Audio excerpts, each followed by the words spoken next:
membawa Al-Quran ke Pulau Jawa adalah Syekh Subakir. Syekh Ahmad Subakir membawa Al-Quran, diperkenalkan kepada Ratu Sima, Raja Kalingga di Jepara.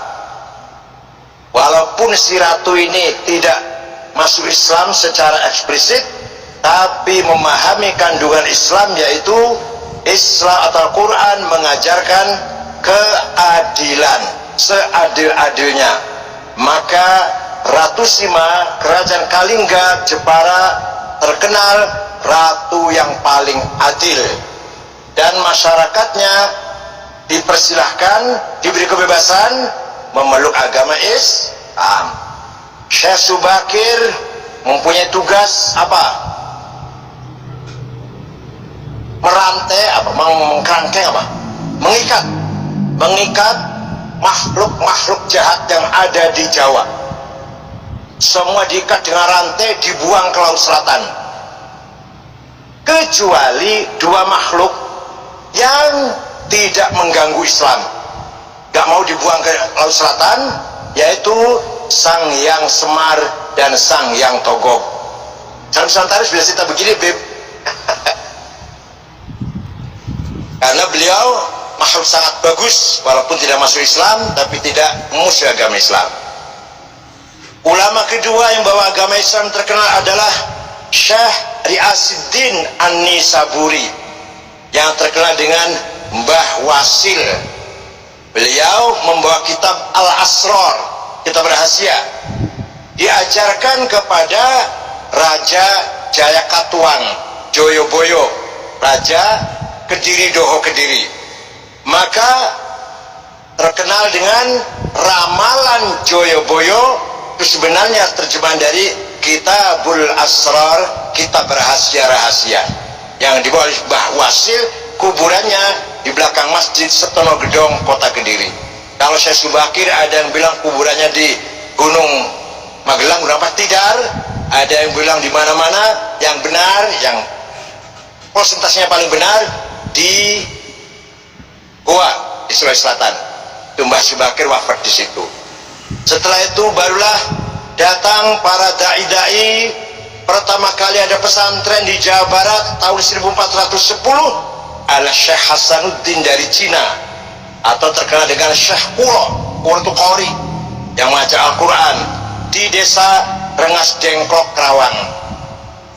Punya murid, salah satu muridnya namanya Subang Larang, anaknya Ki Gede Tapa, kepala bandar pelabuhan Cirebon.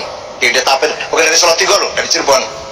Nah, Subang Larang ini Pak Hanif kutilang, kuning, tinggi, langsing.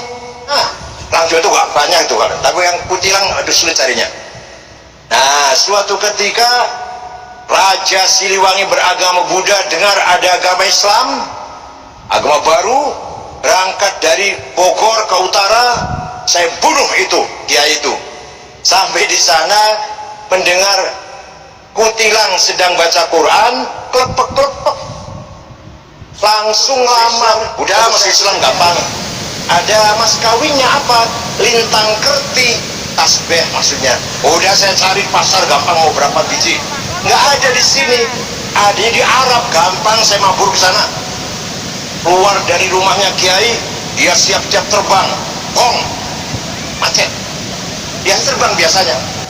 2 kali, kong, nggak bisa terbang. Kong, gagal.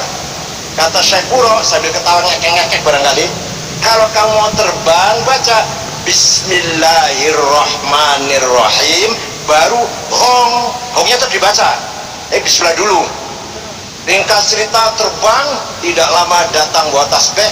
Terjadi perkawinan antara Raja Pajajaran yang beragama Buddha masuk Islam, Prabu Siliwangi, dengan Subang Larang.